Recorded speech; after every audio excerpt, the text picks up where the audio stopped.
मेरा नाम प्रीति है। आज मैं अपने बेटे के लिए लड़की तलाश करने जा रही थी। मुझे मेरे पड़ोस में रहने वाली एक औरत ने बताया था कि अपने बेटे की शादी मेरी भांजी से कर दो। मेरी भांजी दिखने में बहुत सुंदर है। मैं तैयार हो रही थी। मेरी 2 बेटियां और एक बेटा था। मेरा परिवार ही मेरा सब कुछ था। मेरी शादी 23 साल पहले एक स्कूल टीचर से हुई थी। स्कूल टीचर मेरे पति थे और हम दोनों की लव मैरिज हुई थी। मेरी शादी एक बहुत बड़े परिवार में हुई थी, लेकिन वक्त के साथ साथ जैसे जैसे हमारा परिवार बढ़ता गया वैसे वैसे ही हम लोगों ने अपने अपने घर अलग अलग बना लिए।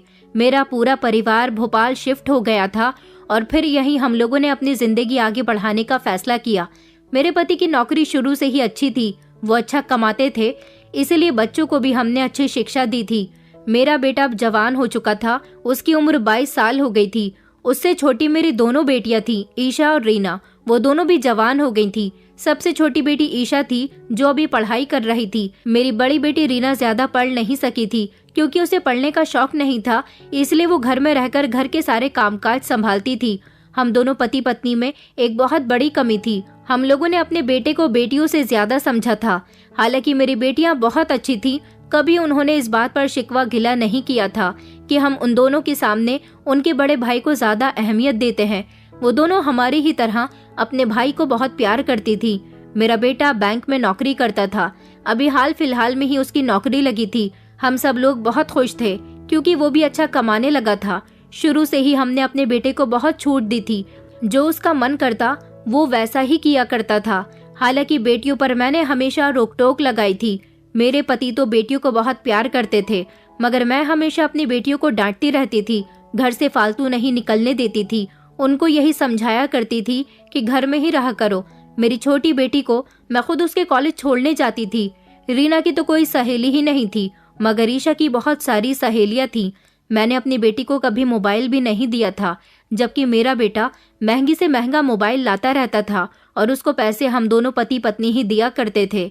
हमारे दिमाग में हमेशा यही रहता था कि हमारा एक ही तो बेटा है और यही बेटा आगे चलकर हमारे बुढ़ापे का सहारा बनेगा। ऊपर वाले का दिया हमारे पास सब कुछ था, इसलिए कभी हमें किसी के आगे हाथ फैलाने की जरूरत नहीं पड़ी थी।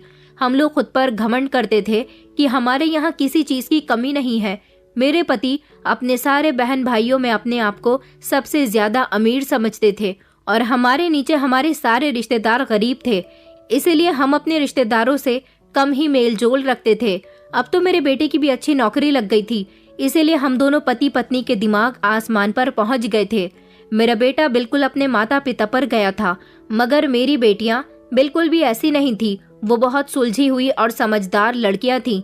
मैं जितना चाहे अपने बेटे को लाड प्यार करती, मेरी बेटियां कभी अपने भाई की बराबरी करने की कोशिश नहीं करती थी। मैं अपनी बेटियों को जिस काम के लिए मना करती, वो उस काम को दोबारा कभी करने की कोशिश ही नहीं करती थी। एक बार मेरी छोटी बेटी ईशा मेरी इजाजत के बिना अपनी सहेली के घर बर्थडे पार्टी में चली गई थी। मुझे जब इस बारे में पता चला तो मैंने अपनी बेटी पर हाथ उठाया था। मेरे पति ने भी ईशा को बहुत बुरा भला कहा था, मगर फिर बाद में मेरी बेटी ने माफी मांग ली थी और उसके बाद कभी उसकी दोबारा हिम्मत नहीं हुई थी कि वो अपने माँ बाप की मर्जी के बिना कोई भी गलत कदम उठा सके। रीना हम दोनों से बहुत डरती थी। वो बेचारी तो घर की रसोई तक ही सीमित होकर रह गई थी। वक्त इसी तरह से गुजरता जा रहा था। हमारा बेटा हमेशा अपनी मनमानी करता था। ये सब कुछ हमें बुरा नहीं लगता था, बल्कि अच्छा लगता था। मेरा और मेरा पति का मानना था कि हमारा बेटा जो करता है वो सही करता है। लड़कों की जिंदगी तो वैसे भी ऐसे ही होती है। लड़के जो चाहें, जैसा चाहें, जिस समय पर चाहें कर सकते हैं। इसीलिए मेरा बेटा जो करता था उसमें हम दोनों पति पत्नी मिलकर उसे बढ़ावा दिया करते थे। पड़ोस वाली भाभी जी ने मुझे जो रिश्ता बताया था, मैं उस लड़की को देखने अपनी बेटियों के साथ घर से निकल पड़ी थी। मैं बहुत खुश हो रही थी क्योंकि मैं अपने बेटे की शादी करना चाहती थी। मैं जानती थी कि मेरा बेटा ऐसा नहीं है कि उसका किसी लड़की पर दिल आ जाए। वो भले ही आज के जमाने का लड़का है, मगर आज के समय में सच्ची मोहब्बत भला किसको होती है? लड़के लड़कियां आपस में टाइम पास करने के लिए ही बातें करते हैं। मैंने भी कई बार देखा था कि मेरा बेटा फोन पर लड़कियों से बातें किया करता था। मेरी बेटियों का कहना था कि भैया जिन लड़कियों से फोन पर बातें करते हैं, अक्सर वो उनके साथ बड़े प्यार मोहब्बत से बात कर रहे होते हैं। मैंने अपनी बेटियों से कहा था कि क्या तुम लोग अपने भाई की बातों पर कान लगाती हो? अगर वो किसी से बात करता है तो इसमें तुम्हें क्या प्रॉब्लम हो रही है? मैंने उनसे साफ साफ बोल दिया था कि मेरे बेटे के मामले में दखल अंदाजी मत किया करो, अपने काम पर ध्यान लगाया करो। तभी से मेरी बेटियों ने अपने भाई की शिकायतें करनी मुझसे बंद कर दी थी, क्योंकि वो लोग अच्छी तरह से जानती थी कि वो अपने भाई की कोई भी बात मुझे या अपने पापा को बताएंगी तो हम लोग उस पर यकीन नहीं करेंगे। मेरी दोनों बेटियां मेरे साथ पड़ोस वाली सुमन भाभी की भांजी को देखने के लिए घर से निकल पड़े थे। उस दिन मेरे पति अपनी ड्यूटी पर गए हुए थे, उनको हमारे साथ जाने का समय नहीं था। हम लोग जैसे ही वहां गए तो लड़की वालों का रहन सहन हमें बहुत अच्छा लगा था। लड़की जब हमारे सामने चाय लेकर आई तो वो भी हमें बहुत पसंद आई थी। हमने सुमन भाभी का शुक्रिया अदा किया था कि वो हमें इतने अच्छे लोगों के घर लेकर आई थी। लड़की जितनी सुंदर थी उतनी ही समझदार भी थी। मुझे तो लड़की बहुत पसंद आई थी। मैंने ईशा और रीना से भी पूछा था तुम्हें तुम्हारी होने वाली भाभी कैसी लगी, मगर उन दोनों को ही लड़की पसंद नहीं आई थी। मैंने लड़की वालों से कह दिया था कि आप लोग एक बार हमारे घर आकर हमारा घर बार देख लीजिए और हमारे बेटे से भी मिल लीजिए। मुझे लड़की बहुत पसंद आई थी, इसलिए मैंने घर आकर अपने बेटे रवि के सामने और अपने पति के सामने लड़की की बहुत ही तारीफ की थी। रवि को पता चला कि मैं उसके लिए लड़की देखने गई थी तो वो इस बात पर बहुत नाराज हो रहा था। उसका कहना था कि उसे अभी शादी नहीं करनी है, मगर उसके पापा ने कहा कि बेटा अभी हम तुम्हारा सिर्फ रिश्ता तय करना चाहते हैं, शादी में अभी हम लोग 2 साल का समय लेंगे, उसके बाद ही तुम्हारी शादी करेंगे। मैंने कहा कि नहीं नहीं, 2 साल बाद शादी नहीं होगी, फिर बेटियों की भी तो शादी करनी है, इस तरह तो उनकी उम्र निकल जाएगी। रवि कहने लगा अगर आप इन दोनों बहनों की शादी करना चाहती हो तो कर सकती हो, मेरी शादी बाद में भी होती रहेगी। मैं लड़की का फोटो लेकर आ गई थी। मैंने फोटो रवि को और उसके पापा को दिखाया। रवि ने तो फोटो देखने से साफ इनकार कर दिया था। अभी हम सब लोग आपस में बैठे हुए बातें ही कर रहे थे जब मेरी बड़ी बेटी रीना कहने लगी मम्मी आपको लड़की उम्र में बड़ी नहीं लगी थी? लड़की तो भैया से उम्र में काफी बड़ी है और मुझे तो उसका चाल चलन भी ठीक नहीं लगा था। मैंने कहा तुम आखिर कहना क्या चाहती हो? मुझे तो लड़की में कोई खराबी नजर नहीं आई। लड़की सुंदर है, सुशील है। क्या पहली नजर में देखते ही तुमने उसके चाल चलन का अंदाजा लगा लिया? मैंने जब ऐसा कहा तो दोनों बेटियां खामोश हो गई थी। हम दोनों पति पत्नी के ज्यादा समझाने पर बेटे ने शादी के लिए हाँ कर दी थी। मेरे लिए मेरे बेटे की मर्जी जानना और उसको मानना भी बहुत जरूरी था, लेकिन मैंने अपनी बेटियों की रवि के रिश्ते के बीच में एक भी न चलने दी थी। मेरे बेटे का रिश्ता तो तय हो गया था। लड़की वाले हमारे घर आ गए थे, उन्होंने रवि को पसंद कर लिया था।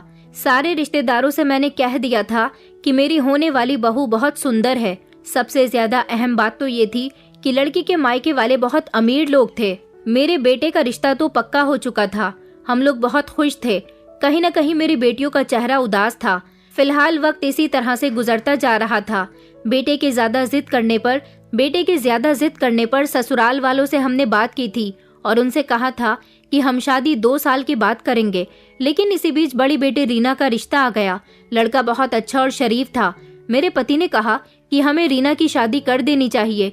रीना से इस बारे में बातचीत की तो उसने कहा कि मैं पहले अपनी भाभी के साथ कुछ दिन रहना चाहती हूँ। आप लोग मेरी शादी इतनी जल्दी क्यों कर रहे हैं? मगर हम में से किसी ने भी उसकी एक न सुनी और उसका रिश्ता उसकी मर्जी के खिलाफ ही तय कर दिया। लड़के वालों का कहना था कि वो रीना को जल्द से जल्द अपने घर की बहू बनाना चाहते हैं, इसलिए हमने जल्दी ही रीना की शादी कर दी थी। अब घर में मेरी छोटी बेटी ईशा बची थी। ईशा ज्यादातर अपनी पढ़ाई में बिजी रहती थी, इसलिए वो घर का कोई काम नहीं करती थी। रीना के जाने के बाद मुझे बहुत सारी परेशानियों का सामना करना पड़ रहा था, क्योंकि जब से मेरी बेटियां जवान हुई थी मैं कोई काम नहीं करती थी। लेकिन अब रीना की शादी के बाद मुझे घर के काम करने पड़ रहे थे। मेरी बेटी के होते हुए हमने कभी नौकरानी नहीं रखी थी, लेकिन उसके जाने के बाद नौकरानी रखना मेरे लिए बहुत बड़ी मजबूरी बन गई थी। मेरे पति ने जिस नौकरानी से बात की थी वो एक जवान और खूबसूरत लड़की थी। वो जब हमारे घर काम करने के लिए आई तो मैं उस पर रोक टोक करती रहती थी। वो काम करने में बहुत सुस्तीली थी, मगर सारा काम बहुत सफाई और अच्छे तरीके से करती थी। भले ही वो काम देर से करती थी, लेकिन ठीक तरह से किया करती थी, इसलिए मैं उसे नौकरी से नहीं निकाल रही थी। लेकिन जब भी वो काम में देर करती मैं उसे ढेर सारी बातें सुनाया करती थी। ये सब मेरी बेटी को पसंद नहीं था। मेरी बेटी ने एक दिन मुझसे कहा, माँ आप शालू दीदी पर कुछ ज्यादा ही गुस्सा करती हो। वो आपकी डांट से चोरी चुपके रोती है और मुझसे कहती है कि मुझे नौकरी से मत निकालना, ये नौकरी मेरे लिए बहुत जरूरी है। आप बात बात पर उसे डांट देती हो, बार बार उसे नौकरी से निकालने की धमकी देती रहती हो। वो बहुत डर गई है। मैंने इस बात पर अपनी बेटी को डांट दिया और कहा कि अगर वो काम गलत करेगी तो मैं उसे निकालकर कोई दूसरी नौकरानी रख लूंगी। उससे कहो अपने अंदर फुर्ती लेकर आए और हर काम फुर्ती से किया करे। कुछ दिन गुजर गए थे। शालू अपने अंदर फुर्ती लेकर आ गई थी। सारे काम वो बहुत अच्छे से कर रही थी। अब मेरा ध्यान उसकी डांट डपट से भी हट गया था और अब मैं बस अपने बेटे की शादी के सपने देखती रहती थी। बस मुझे यही रहता था कि मैं अपने बेटे की शादी पर ऐसा करूंगी वैसा करूंगी। रीना की शादी को 3 महीने गुजर गए थे। नौकरानी रख लेने से मुझे उसकी कमी अब ज्यादा महसूस नहीं हो रही थी। मैं ना जाने कैसी माँ बन गई थी जिसे हमेशा अपना बेटा ही नजर आता था। बेटी की शादी कर दी थी फिर भी कभी उसे बुलाया नहीं था। एक दिन मेरी बेटी खुद ही घर आ गई थी। उसने जब घर में नौकरानी को काम करते हुए देखा तो उसने कहा कि अच्छा हुआ मम्मी आपने नौकरानी रख ली है, ये लड़की बहुत अच्छी है, कितने अच्छे तरीके से घर के काम कर रही है। मैंने कहा अच्छा, उसकी ज्यादा तारीफ मत करो, पैसे लेगी तो काम भी अच्छा ही करेगी ना। मैंने शालू के साथ अपना इतना खराब बिहेवियर रखा हुआ था कि वो बेचारी बस रो रो कर काम करती रहती थी। मैं चाहती थी कि वो किसी दिन नौकरी छोड़कर चली जाए तो मैं कोई दूसरी नौकरानी रख लूं, मगर वो तो नौकरी छोड़कर जाने का नाम ही नहीं ले रही थी। इसी दौरान रवि ने बैंक की नौकरी छोड़ दी थी।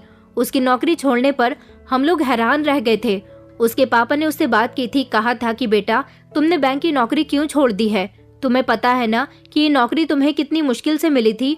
उसने कहा पापा मैं ये नौकरी नहीं करना चाहता, मुझे एक नई नौकरी मिली है जिसमें ज्यादा मेहनत भी नहीं करनी, बस घर से ऑनलाइन वर्क करना है।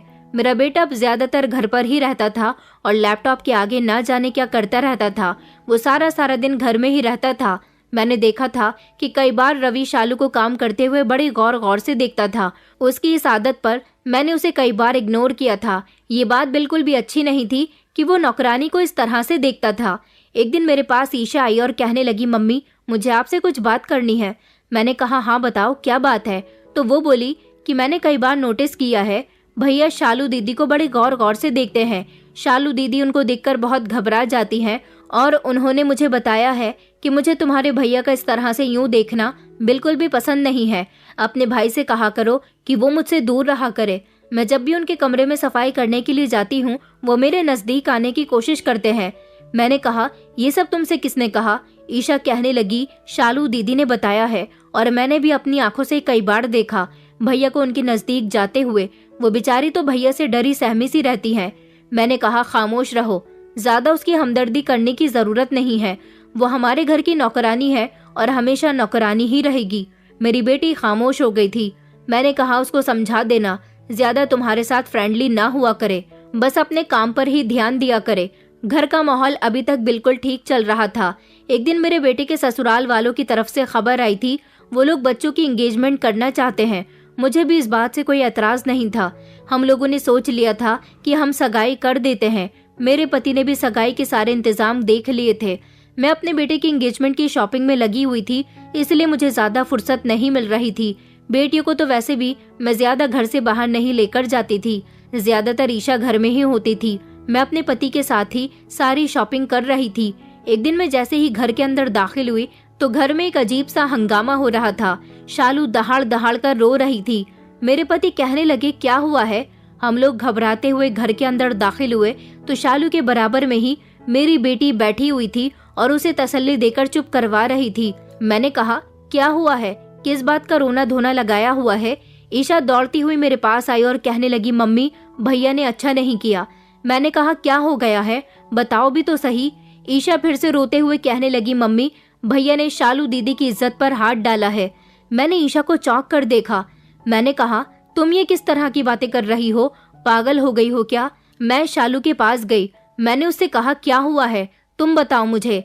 मेरी बेटी अपने पापा के पास चली गई थी और उनको बता रही थी। इतने में ही मैं शालू से पूछने लगी तो शालू ने मुझे बताया कि काफी दिनों से आपका बेटा मेरे साथ जबरदस्ती करने की कोशिश कर रहा है, मगर मैंने उन्हें कई बार धमकी दी है कि मैं आपकी शिकायत आपके माता पिता से कर दूंगी।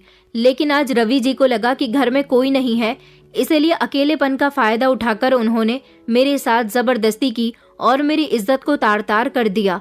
वो बिलक बिलक कर रो रही थी, उसके कपड़े भी फटे हुए थे। रवि घर में मौजूद नहीं था। मैंने कहा तुमसे किसने कहा कि घर में कोई मौजूद नहीं है, ईशा तो घर में ही थी। मेरा बेटा ऐसा नहीं कर सकता।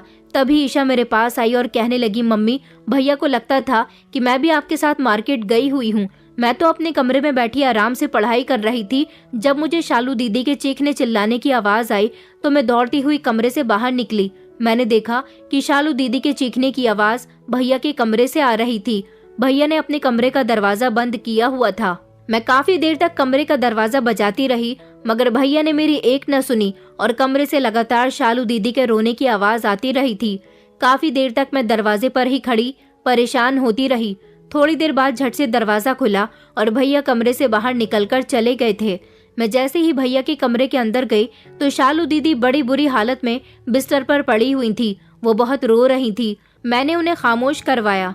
उनकी हालत ठीक नहीं थी तो उन्होंने मुझे बताया कि तुम्हारे भाई ने मुझे कहीं मुंह दिखाने लायक नहीं छोड़ा। मैंने जब ईशा को गौर से देखा तो वो कहने लगी, मम्मी, मैं झूठ नहीं बोल रही हूँ, मैं इस सब का चश्मदीद गवाह हूँ। मैंने सब कुछ अपनी आंखों से देखा है। मैंने एक जोरदार थप्पड़ ईशा के मुंह पर मार दिया था। मैंने कहा, खामोश रहो, तुम जानती हो ना तुम क्या कह रही हो। तुम अपने भाई को गुनाहगार बता रही हो। अरे मुझे तो ये लड़की ही ठीक नहीं लगती। मैं रोती हुई शालू के पास गई और मैंने उसका बाजू पकड़कर जोर से झटका। मैंने कहा, ये लड़की मुझे शुरू दिन से ही ठीक नहीं लग रही। अरे इस जैसी लड़कियां अमीर घर के लड़कों को बदनाम करने में कोई कसर नहीं छोड़ती। तुम इसकी चालाकी नहीं जानती। ये तुम्हारे भाई को इस इल्जाम में फंसाकर इस घर की बहू बनना चाहती है। मेरी बेटे की आंखों में आंसू आ गए थे। उधर शालू बार बार मेरे आगे हाथ जोड़कर कह रही थी कि मैं सच कह रही हूँ, आपके बेटे ने मेरी जिंदगी बर्बाद कर दी है। मैं क्या करूँ, मैं कहाँ जाऊँ? आप तो मेरी बात समझने की कोशिश करिए। आप एक औरत है, फिर भी आप मेरे साथ ऐसा सुलूक कर रही हैं। मेरे पति एक तरफ खड़े हुए ये सब कुछ देख रहे थे। मैंने अपने पति से कहा, अरे आप ये सब क्या देख रहे हो? अभी और इसी समय पुलिस को फोन लगाओ। मैं इस घटिया लड़की को पुलिस के हवाले कर देती हूँ। मेरे पति ने कहा कि खामोश हो जाओ, इस लड़की को ही नौकरी से निकाल दो। पुलिस को बुलाकर यहाँ हंगामा करने की क्या जरूरत है? मेरी बेटी जल्दी से अपने पापा के पास गई और कहने लगी, पापा, आप ये क्या कह रहे हो? आप लोग इस बेचारी मासूम लड़की के साथ गलत कर रहे हो। शालू गरीब लड़की थी और इस जैसी गरीब लड़की के लिए अपनी इज्जत का खराब होना बहुत बड़ी बात थी। वो मेरे आगे हाथ जोड़ रही थी, रिक्वेस्ट कर रही थी, मगर फिर भी मैंने उसे धक्के मारकर घर से निकाल दिया था और कहा था कि आगे से मेरे घर आने की कोई जरूरत नहीं है। अगर मुझे यहाँ तुम दिखाई दी तो अच्छा नहीं होगा। मैं उसको अपने घर में ऐसी हालत में काम पर रखने का रिस्क नहीं ले सकती थी, क्योंकि मेरे बेटे का रिश्ता हो चुका था। उसकी एंगेजमेंट होने जा रही थी और कुछ समय के बाद ही उसकी शादी थी। ये लड़की अगर ज्यादा दिन तक मेरे घर में रहती तो मेरे बेटे पर और ज्यादा इल्जाम लगा सकती थी। मैं नहीं जानती थी कि मेरे बेटे ने उसके साथ कुछ गलत किया था या नहीं, क्योंकि अगर ये सब कुछ सच भी था तो मैं अपने बेटे को ही बचाती। रात तक रवि घर नहीं आया था। उसके पापा बार बार उसे फोन लगा रहे थे। मेरी बेटी को शालू का बहुत गहरा सदमा पहुंचा था। वो तो कमरे से बाहर ही नहीं निकल रही थी। मैं अगर उसके कमरे में जाती तो वो बार बार मुझसे यही कह रही थी कि आपने शालू के साथ अच्छा नहीं किया। फिलहाल जैसे जैसे वक्त गुजरता गया, शालू की याद उसके दिल से निकल गई थी। मेरे बेटे की एंगेजमेंट बहुत अच्छी हुई थी। उसके बाद से ही हमारे घर में पैसों की बारिश होने लगी थी। मेरा बेटा जो ऑनलाइन काम करता था, उससे वो ढेर सारे पैसे कमाने लगा था। हम लोग बहुत खुश थे कि हमारा बेटा दिन ब दिन कामयाब होता जा रहा है। शालू से रिलेटेड मैंने कोई भी बात रवि से नहीं की थी। मैंने देखा था कि ईशा अपने भाई से कोई बात नहीं करती थी और अपने भाई के घर में होने से वो खुद को कमरे में बंद कर लिया करती थी। मुझे लगता था कि मेरी बेटी पागल हो गई है, तभी तो वो ऐसी वैसी हरकतें कर रही है। उसने ये बात अपनी बड़ी बहन को भी बता दी थी, जिस पर रीना एक दिन हमारे घर आई और उसने रवि से बात की थी। रवि से कहा था कि भैया, आपने उस नौकरानी के साथ बिल्कुल भी अच्छा नहीं किया। जिस पर मेरा बेटा अपनी बहन पर भड़क उठा था और उसने कहा कि मेरी इसमें कोई गलती नहीं है, वो ही लड़की मेरे पीछे पड़ी रहती थी। मैंने उन तीनों भाई बहन को ये बात करते हुए देखा तो मुझे बहुत गुस्सा आया था। मैंने अपनी दोनों बेटियों पर कस के डांट लगाई थी। मैंने कहा, तुम्हारी हिम्मत कैसे हुई मेरे बेटे पर इल्जाम लगाने की? तुम लोगों को शर्म नहीं आती कि ये तुम्हारा सगा भाई है और वो नौकरानी सिर्फ एक मामूली सी नौकरानी थी। तुम लोग उसकी बात पर यकीन करके अपने भाई पर इल्जाम लगा रही हो। उस दिन मेरी छोटी बेटी ईशा ने कहा था कि माँ, आपने हमेशा भैया की गलतियों को बढ़ावा दिया है। एक दिन ऐसा आएगा जब आप भैया की गलतियों की वजह से बहुत पछताओगी और आपके पास पछतावे के अलावा कुछ भी नहीं बचेगा। मैंने दोनों ही बेटियों पर बहुत गुस्सा किया था। उस दिन के बाद रीना ने तो घर आना छोड़ दिया था। जबकि ईशा घर में ही किसी से बातचीत नहीं करती थी। मुझे कोई फर्क नहीं पड़ा था, मेरे लिए तो बस मेरा बेटा ही सब कुछ था। इन दिनों वैसे भी वो ज्यादा पैसे कमा रहा था, इसलिए और ज्यादा हम दोनों पति पत्नी उसकी हमदर्दी किया करते थे। शालू के जाने के बाद मैंने दूसरी नौकरानी रख ली थी, लेकिन इस बार जो नौकरानी रखी थी वो कोई जवान लड़की नहीं थी, बल्कि 4-5 बच्चों की माँ थी। वक्त अपनी रफ्तार के साथ बढ़ता जा रहा था। मेरे बेटे की शादी का समय भी आ चुका था, क्योंकि 2 साल देखते ही देखते पूरे हो गए थे। मेरे बेटे की शादी खूब धूमधाम से हुई थी। हमने उसकी शादी में किसी तरह की कोई कमी नहीं छोड़ी थी। मुझे अपने बेटे की पत्नी से बहुत सारी उम्मीदें थी, लेकिन शादी के कुछ दिनों बाद ही मैंने उन दोनों पति पत्नी के अंदर बदलाव देखने शुरू कर दिए थे। मेरा बेटा अपने सारे पैसे अपने पास रखने लगा था। हम दोनों पति पत्नी को तो कुछ देता ही नहीं था। उसकी शादी में काफी सारा खर्चा हुआ था, उसका भी हिसाब उसने नहीं दिया था। उसकी शादी में जितना भी खर्च आया था वो सभी मेरे पति ने ही पूरा किया था। कुछ दिनों तक तो सब कुछ बिल्कुल ठीक चलता रहा, लेकिन धीरे धीरे मेरी बहू सोनिया भी अपने रंग दिखाने लगी थी। उसे ईशा बिल्कुल भी पसंद नहीं थी। वो छोटी छोटी बात पर ईशा को रोक टोक करती रहती थी। ईशा अपनी भाभी से इतनी तंग आ गई थी कि उसने कभी मुझसे या अपने पापा से या अपने भाई या भाभी की कोई शिकायत नहीं की थी, क्योंकि इससे पहले भी कई बार वो अपने भाई की शिकायत मेरे पास लेकर आ चुकी थी, जिस पर मैंने और मेरे पति ने उल्टा उसे ही डांट दिया था। इसलिए अब मेरी बेटियां अपने भाई भाभी की कोई बात हमसे नहीं कहती थी। ईशा की पढ़ाई तो फाइनल हो चुकी थी। मेरे पति का कहना था कि मैं जल्द से जल्द ईशा की भी शादी कर दूंगा। ईशा के लिए हमने रिश्ते तलाश करना शुरू कर दिए थे, लेकिन अभी तक उसके लिए कोई अच्छा रिश्ता नहीं मिल रहा था। एक दिन सोनिया मेरे पास आई और कहने लगी, मम्मी पापा, आप लोग ईशा के रिश्ते के लिए परेशान हो रहे हैं। मैं चाहती हूँ कि आप उसकी शादी मेरे भाई के साथ करवा दीजिए। वो रवि को तो पहले ही तैयार कर चुकी थी, इसलिए रवि भी हम लोगों से यही कह रहा था कि मैं भी यही चाहता हूँ कि ईशा की शादी सोनिया के भाई के साथ हो जाए। हमारी ईशा वहाँ बहुत खुश रहेगी। सोनिया का भाई आशीष दुबई में नौकरी करता था, अच्छे खासे पैसे कमाता था। सोनिया हमेशा अपने भाई की तारीफ करती रहती थी, इसलिए हमने सोचा कि हमारी ईशा के तो भाग जाग जाएंगे, हमारी बेटी वहाँ खुश रहेगी। हमने यही सब सोचकर ईशा का रिश्ता सोनिया के भाई के साथ तय कर दिया था। जिस तरह हम दोनों पति पत्नी ने अपनी बड़ी बेटी की मर्जी नहीं जानना चाही थी, उसी तरह हमने अपनी छोटी बेटी से भी कुछ नहीं कहा था, बस उसकी खामोशी से शादी कर दी थी। मेरी बेटी बहुत अच्छी और समझदार थी। उसने वैसा ही किया जैसा हम लोग चाहते थे। मेरी बेटी भी शादी करके इस घर से जा चुकी थी। अब सिर्फ बहू बेटे ही घर में बचे थे। शादी के बाद काफी समय हो गया था। मेरे पति ही अपनी सैलरी से घर चला रहे थे। रवि ने काफी दिनों से पैसे नहीं दिए थे। जब भी मेरे पति कहते कि रवि से पैसे लिया करो, मैं अपने बेटे से पैसे मांगती तो वो फौरन इनकार कर दिया करता था। कहता था कि मम्मी, अभी मेरे पास कोई पैसा नहीं है। मैंने अपने पति से कहा था कि आपको कुछ दिन खामोश रहना चाहिए, अभी उसकी नई नई शादी हुई है।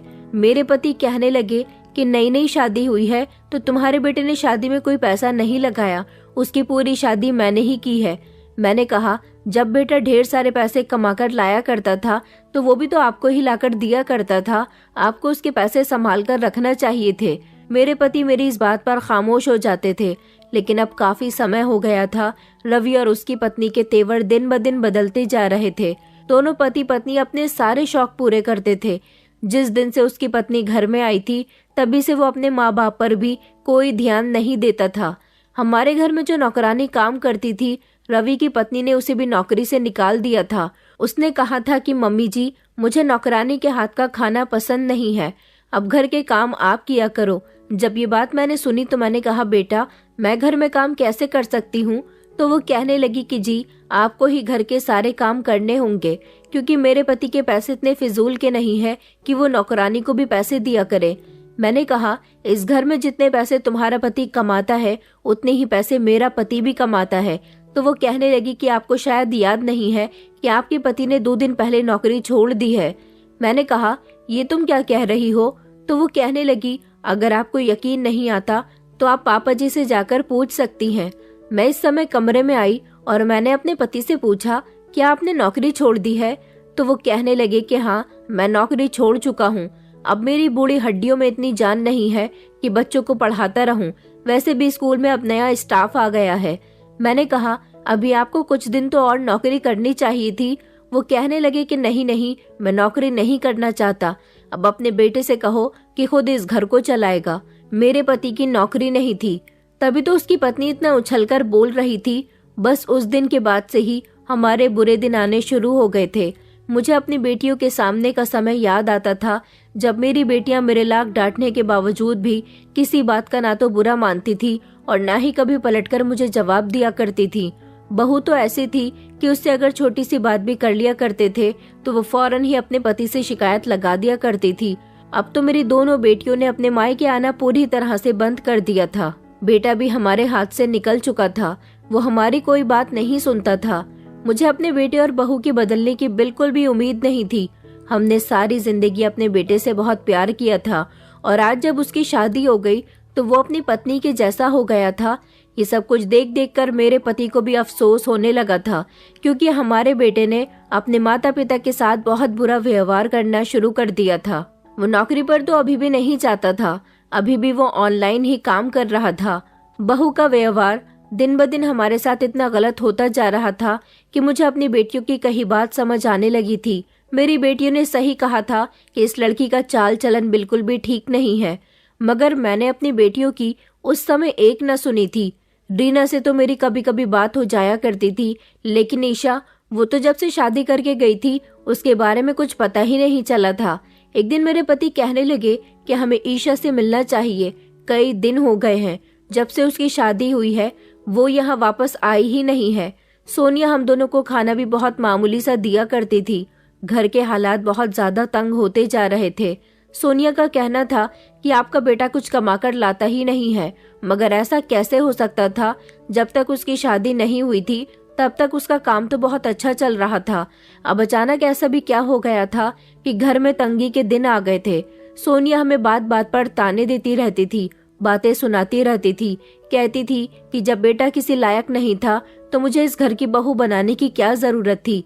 ऐसी बातें वो सिर्फ अकेले में ही कहा करती थी। अपने पति के सामने तो वो बहुत अच्छी और शरीफ बनकर रहती थी। मैंने सोनिया से कहा था कि मुझे ईशा का मोबाइल नंबर दे दो, क्योंकि जिस समय ईशा की शादी हुई थी तब पता चला था कि शादी के कुछ दिनों बाद ही ईशा दुबई चली गई है। लेकिन सोनिया ने नंबर देने से साफ इनकार कर दिया था। उसने कहा कि मुझे कुछ नहीं पता वो कहाँ है और कहाँ नहीं।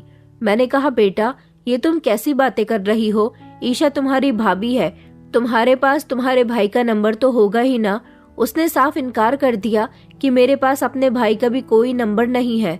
मैंने रवि के पापा से कहा कि चलिए ना, हम सोनिया के घर चलते हैं, वहाँ से हमें ईशा के बारे में कुछ पता चल जाएगा। हम लोग अगले दिन जैसे ही सोनिया के मायके गए तो वहाँ जाकर हमें एक नई खबर सुनने को मिली थी। हमने जब उनसे कहा कि हमें अपनी बेटी से बात करनी है, आपके पास तो जरूर अपने बेटे का मोबाइल नंबर होगा। उन्होंने हमें ईशा के पति का मोबाइल नंबर दे दिया था। हमने जैसे ही उस पर कांटेक्ट किया तो ईशा के पति ने कॉल उठाई थी।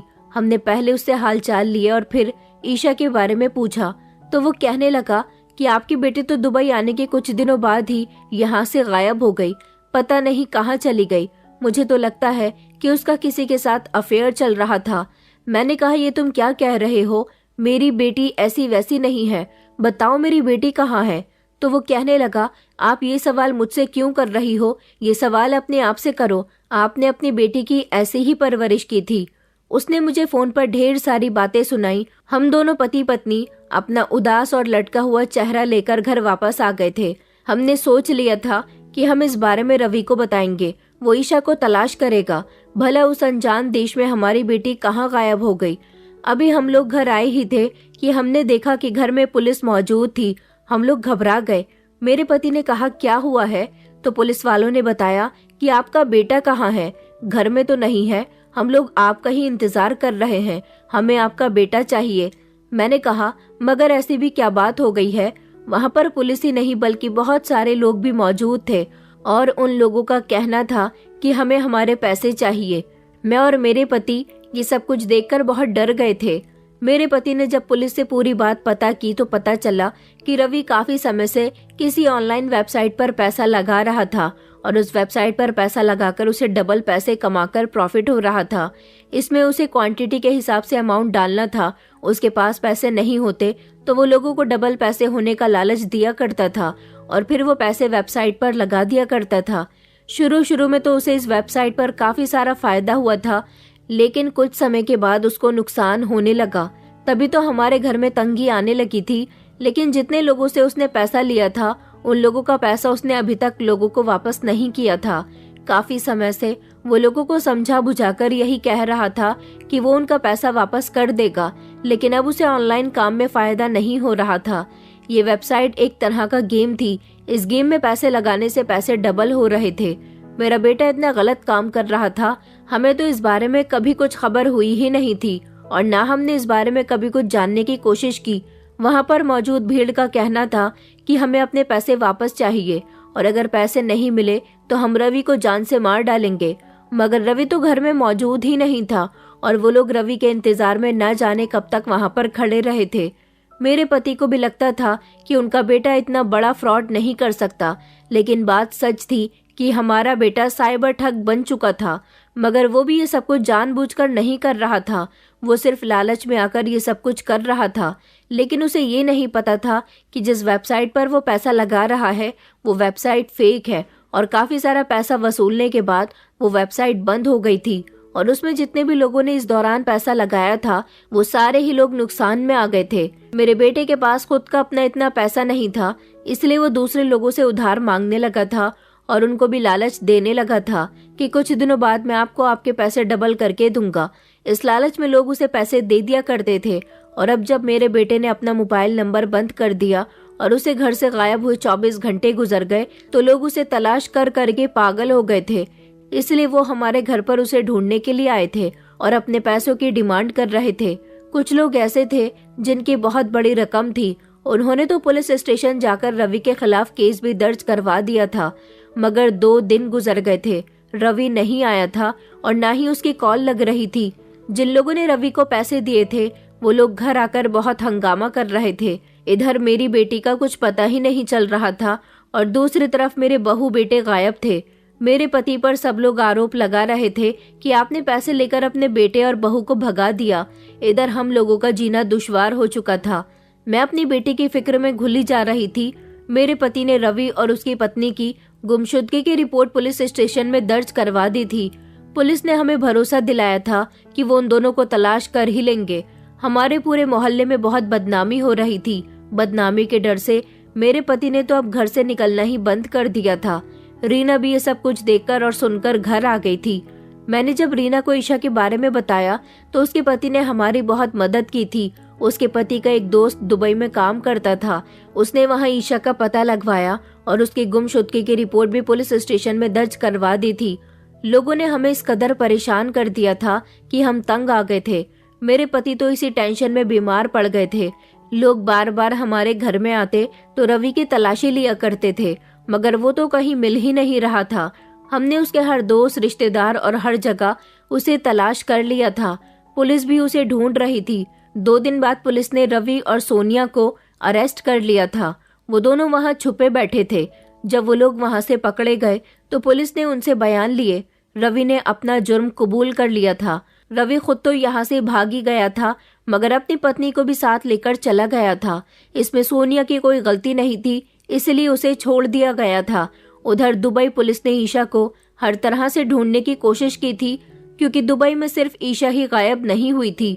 बहुत सारी ऐसी लड़कियां थी जो इन 3 महीने में गायब हो चुकी थी और वो सभी लड़कियां इंडियन थीं।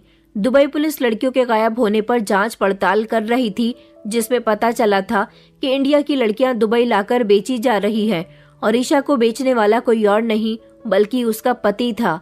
ये खबर जब हमें पता चली तो हम लोग दहल कर रह गए थे।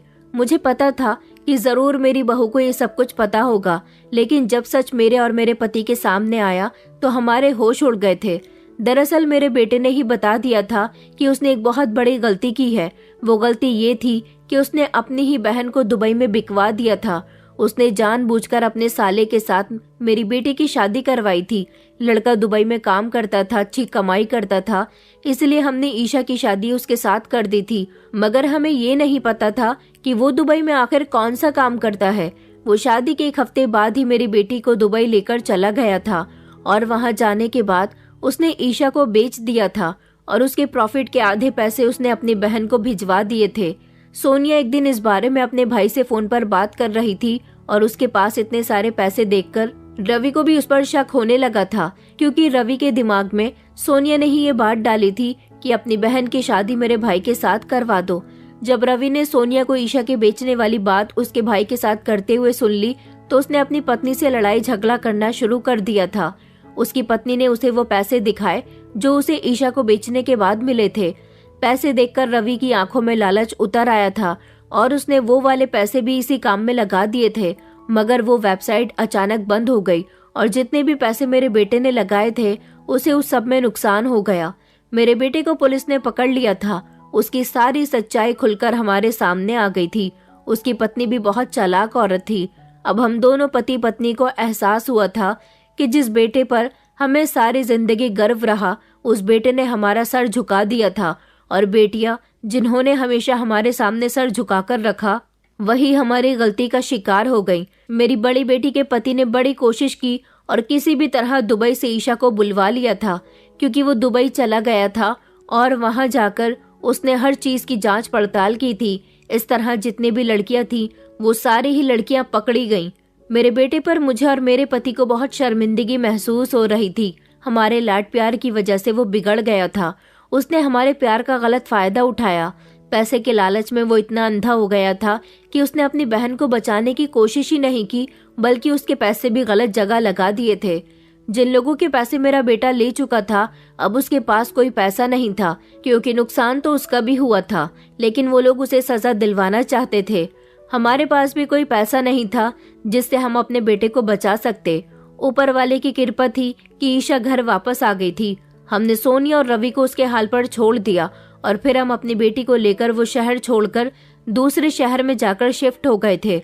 लेकिन इस हादसे से मुझे और मेरे पति को एक सीख मिल गई थी। बेटों को हमेशा अहमियत देने वाले लोग कभी कभी बेटों के प्यार में इतने अंधे हो जाते हैं कि उन्हें वो भी करने देते हैं जो गलत होता है और वो भी करने देते हैं जो सही होता है।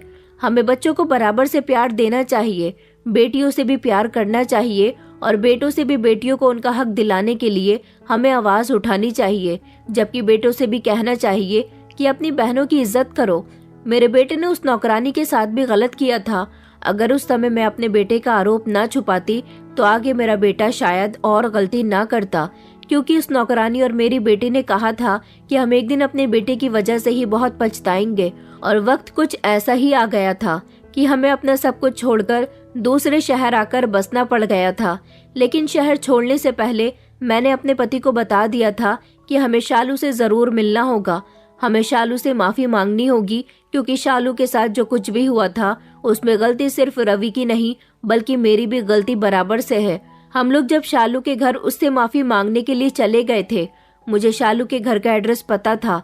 वहां जाने के बाद मुझे उसके परिवार से पता चला कि उसकी शादी हो गई है और उसकी शादी किसी अच्छे लड़के के साथ हुई है। वो अपनी ससुराल में बहुत खुश है। उसके घर वाले बहुत गरीब थे। उन लोगों को हमने कुछ नहीं बताया था। हम लोग पहले ही काफी शर्मिंदा थे, मगर हमें खुशी हुई थी कि वो लड़की अच्छी जगह गई है। मगर हमारे साथ तो बहुत बुरा हो चुका था। हम लोग शर्मिंदा होने के अलावा कुछ भी नहीं कर सकते थे। मेरी बेटी रो रो कर कह रही थी कि आपका किया ही मेरे आगे आया है, क्योंकि आपने और आपके बेटे ने जो किया उसकी सजा मुझे मिली। मैंने अपनी बेटी से भी माफी मांग ली थी। मैं और मेरे पति को सीख मिल चुकी थी कि जो लोग बेटा समझकर बेटों की गलतियों को बढ़ावा देते हैं वो अपने आने वाले बुरे वक्त की तैयारी कर रहे होते हैं। बच्चों को हमेशा अच्छी सीख देनी चाहिए। दोस्तों, उम्मीद करती हूँ आपको हमारी कहानी पसंद आई होगी। कहानी पसंद आई है तो वीडियो को लाइक करें, चैनल पर नए हैं तो चैनल को सब्सक्राइब करें और हाँ, नोटिफिकेशन बेल को जरूर दबाएं ताकि अगली अपडेट सबसे पहले आपको मिले।